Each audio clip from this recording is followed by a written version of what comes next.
ആകാശവാണി. നമസ്കാരം. വാർത്തകൾ വായിക്കുന്നത് അഞ്ജന പുതിയമഠം.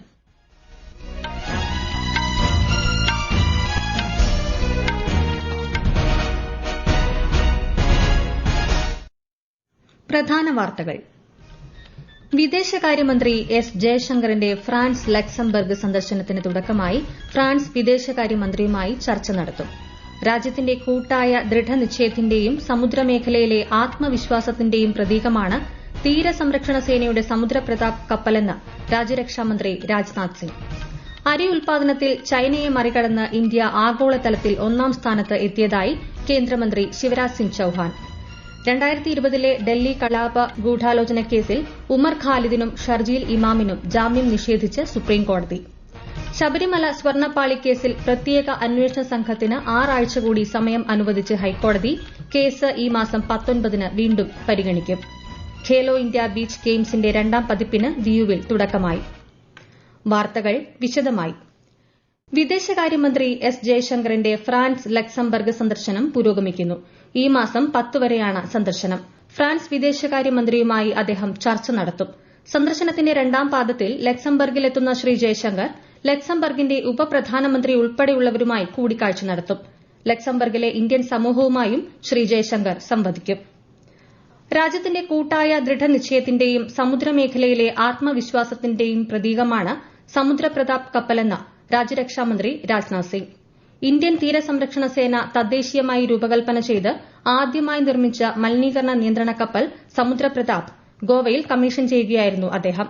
കാലാവസ്ഥാ വ്യതിയാനത്തിന്റെ പശ്ചാത്തലത്തിൽ സമുദ്ര ജൈവ വൈവിധ്യം സംരക്ഷിക്കേണ്ടത് ധാർമ്മിക ഉത്തരവാദിത്തമാണെന്നും ശ്രീ സിംഗ് പറഞ്ഞു. വിശദാംശങ്ങളിലേക്ക്. 114.5 മീറ്റർ നീളമുള്ള കപ്പലിന്റെ 60% ഭാഗവും തദ്ദേശീയമായി നിർമ്മിച്ചവയാണ്. 4200 ടൺ ഭാരമുള്ള കപ്പലിന് 6000 നോട്ടിക്കൽ മൈൽ സഞ്ചരിക്കാൻ കഴിയും. സമുദ്ര മലിനീകരണ നിയന്ത്രണങ്ങൾ നടപ്പിലാക്കുന്നതിനും തിരച്ചിൽ, രക്ഷാപ്രവർത്തനം എന്നിവയും ഇതിലൂടെ സാധ്യമാകും. സമുദ്രമേഖലയിലെ നിയമനിർവഹണം, ഇന്ത്യയുടെ പ്രത്യേക സാമ്പത്തിക മേഖല സംരക്ഷിക്കൽ എന്നിവ നടപ്പിലാക്കുന്നതിനുള്ള ഒരു നിർണായക വേദിയായി കപ്പൽ പ്രവർത്തിക്കും. സമുദ്രത്തിലെ എണ്ണച്ചോർച്ച തടയുന്നതിനുള്ള ആധുനിക സംവിധാനങ്ങൾ കപ്പലിൽ സജ്ജമാണ്. News desk, Akashvani. Oman, New Zealand എന്നീ രാജ്യങ്ങളുമായുള്ള ഉഭയകക്ഷി വ്യാപാര കരാറുകളിൽ ഇന്ത്യയുടെ പരമ്പരാഗത വൈദ്യശാസ്ത്ര സംവിധാനമായ ആയുഷിന് ഔപചാരിക അംഗീകാരം ലഭിച്ചതായി വാണിജ്യ മന്ത്രാലയം. 2025 ഡിസംബറിൽ അന്തിമമാക്കിയ 2 കരാറുകളിലും ആരോഗ്യ സംബന്ധിയായ സേവനങ്ങളിലും പരമ്പരാഗത വൈദ്യശാസ്ത്രത്തിലും അനുബന്ധങ്ങൾ ഉൾപ്പെടുത്തിയിട്ടുണ്ട്. അരി ഉൽപാദനത്തിൽ ചൈനയെ മറികടന്ന് ഇന്ത്യ ആഗോളതലത്തിൽ 1ാം സ്ഥാനത്ത് എത്തിയതായി കേന്ദ്രമന്ത്രി ശിവരാജ് സിംഗ് ചൌഹാൻ. ന്യൂഡൽഹിയിൽ ഇന്ത്യൻ കാർഷിക ഗവേഷണ കൌൺസിൽ വികസിപ്പിച്ചെടുത്ത 25 വിളകളുടെ 184 പുതിയ ഇനങ്ങൾ പുറത്തിറക്കുന്ന ചടങ്ങിൽ സംസാരിക്കുകയായിരുന്നു അദ്ദേഹം. चावल के उत्पादन में भारत ने चीन को पीछे छोड़ दिया. हम नंबर 1 बन गए. इस साल हमारा उत्पादन 150.18 मिलियन टन और चीन का 145.28 मिलियन टन. ये चीन को पीछे छोड़ना एक असाधारण उपलब्धि है. हमारी खाद्य सुरक्षा सुनिश्चित करके हमने अन्न के भंडार भर दिए हैं. തൊഴിലാളികളുടെ താൽപര്യം സംരക്ഷിക്കുന്നതാണ് Viksit Bharat guarantee for Rozgar and Ajeevika mission Grameen എന്ന് ശ്രീ ചൌഹാൻ പറഞ്ഞു. 2020 ഡൽഹി കലാപ ഗൂഢാലോചന കേസിൽ ഉമർ ഖാലിദിനും ഷർജീൽ ഇമാമിനും സുപ്രീംകോടതി ജാമ്യം നിഷേധിച്ചു. Justice Aravind Kumar, justice NV Anjaria എന്നിവർ അടങ്ങിയ ബെഞ്ചാണ് കേസ് പരിഗണിച്ചത്. പ്രതികൾക്കെതിരെ UAPA നിയമപ്രകാരം പ്രഥമ ദൃഷ്ട്യാ കേസ് നിലനിൽക്കുന്നതായി കോടതി നിരീക്ഷിച്ചു. 2020 പൌരത്വ ഭേദഗതി നിയമത്തിനെതിരായ പ്രതിഷേധങ്ങൾക്ക് പിന്നാലെ നടന്ന കലാപത്തിൽ ഗൂഢാലോചന നടത്തിയെന്നതാണ് കേസ്. പ്രതിഷേധത്തിനിടെ 53 പേർ കൊല്ലപ്പെട്ടിരുന്നു. കേസിൽ കുറ്റാരോപിതരായ മറ്റ് 5 പേർക്കും ജാമ്യം അനുവദിച്ചു. പ്രതികളുടെ പ്രത്യേക ഹർജികളിൽ സുപ്രീംകോടതി വിധി പറയാൻ മാറ്റി. ശബരിമല സ്വർണ്ണപ്പാളി കേസിൽ പ്രത്യേക അന്വേഷണ സംഘത്തിന് 6 ആഴ്ച കൂടി സമയം അനുവദിച്ച് ഹൈക്കോടതി. കേസിന്റെ പ്രാധാന്യം പരിഗണിച്ച് അടച്ചിട്ട കോടതിയിലാണ് ഇന്നും കേസ് പരിഗണിച്ചത്. അന്വേഷണ പുരോഗതി റിപ്പോർട്ട് SIT ഇന്ന് കോടതിയിൽ സമർപ്പിച്ചു. കേസ് ഈ മാസം 19 വീണ്ടും പരിഗണിക്കും. തിരുവനന്തപുരത്ത് അമീബിക് മസ്തിഷ്ക ജ്വരം ബാധിച്ച് ഒരാൾ കൂടി മരിച്ചു. വെങ്ങാനൂർ സ്വദേശി 59-കാരനാണ് മരിച്ചത്. കഴിഞ്ഞ 4 ദിവസമായി തിരുവനന്തപുരം മെഡിക്കൽ കോളേജിൽ ചികിത്സയിലായിരുന്നു. ഇന്നലെയാണ് മരണം സ്ഥിരീകരിച്ചത്. അമീബിക് മസ്തിഷ്ക ജ്വരം ബാധിച്ച് നിലവിൽ 4 പേർ തിരുവനന്തപുരം മെഡിക്കൽ കോളേജിൽ ചികിത്സയിലുണ്ട്. ശബരിമല സ്വർണ്ണപ്പാളി കേസിൽ തിരുവിതാംകൂർ ദേവസ്വം ബോർഡ് മുൻ പ്രസിഡന്റും ദേവസ്വം കമ്മീഷണറുമായിരുന്ന N. വാസു വീണ്ടും റിമാൻഡിൽ.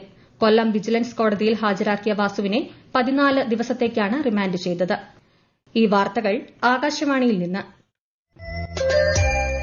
ആകാശവാണി വാർത്തകളും വാർത്താധിഷ്ഠിത പരിപാടികളും All India Radio news Thiruvananthapuram YouTube ചാനലിലും All India Radio news Thiruvananthapuram Facebook പേജിലും AR News_ തിരുവനന്തപുരം ഇൻസ്റ്റഗ്രാം അക്കൌണ്ടിലും AR News_TVM X ഹാൻഡിലും ലഭ്യമാണ്. അസമിൽ ഭൂകമ്പം. ഇന്നു പുലർച്ചെയാണ് 5.1 തീവ്രത രേഖപ്പെടുത്തിയ ഭൂകമ്പം അനുഭവപ്പെട്ടത്. അസമിലെ മോറിഗാവ് ജില്ലയ്ക്ക് സമീപം 50 കിലോമീറ്റർ താഴ്ചയിലായിരുന്നു ഭൂകമ്പത്തിന്റെ പ്രഭവ കേന്ദ്രം.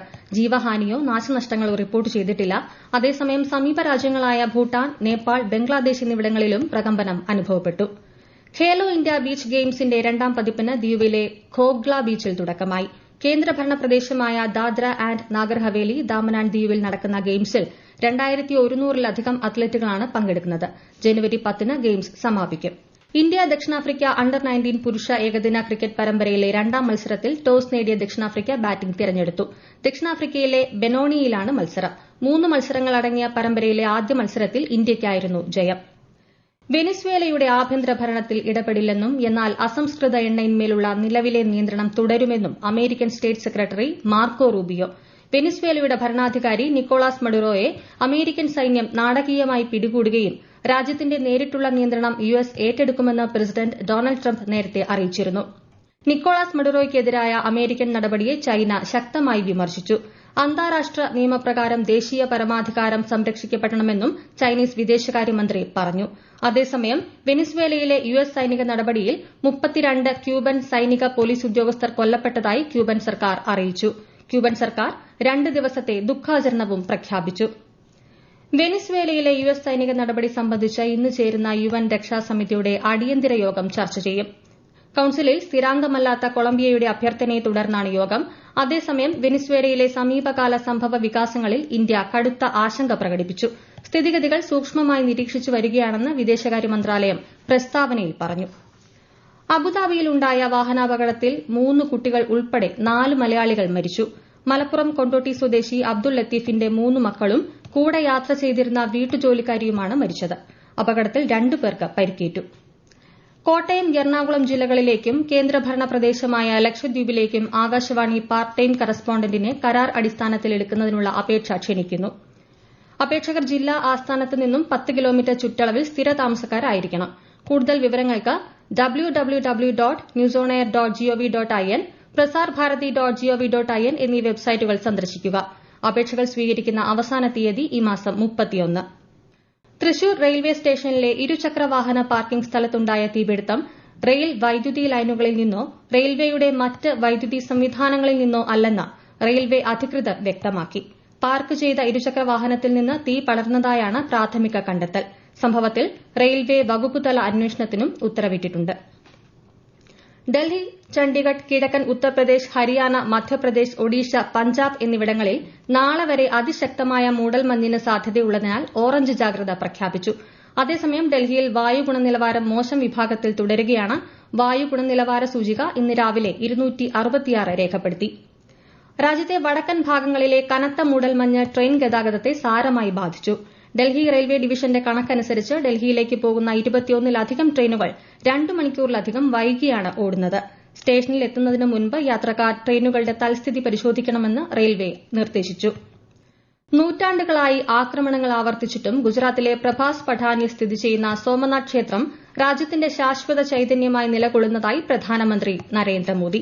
സോമനാഥ് ക്ഷേത്രത്തിന് നേരെയുണ്ടായ ആദ്യ ആക്രമണം 1000 വർഷം പിന്നിടുമ്പോൾ നൽകിയ പ്രത്യേക ലേഖനത്തിലാണ് പ്രധാനമന്ത്രി ഇങ്ങനെ പരാമർശിച്ചത്. പ്രധാന വാർത്തകൾ വീണ്ടും.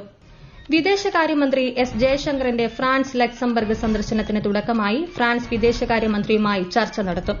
രാജ്യത്തിന്റെ കൂട്ടായ ദൃഢനിശ്ചയത്തിന്റെയും സമുദ്രമേഖലയിലെ ആത്മവിശ്വാസത്തിന്റെയും പ്രതീകമാണ് തീരസംരക്ഷണ സേനയുടെ സമുദ്രപ്രതാപ് കപ്പലെന്ന് രാജ്യരക്ഷാമന്ത്രി രാജ്നാഥ് സിംഗ്.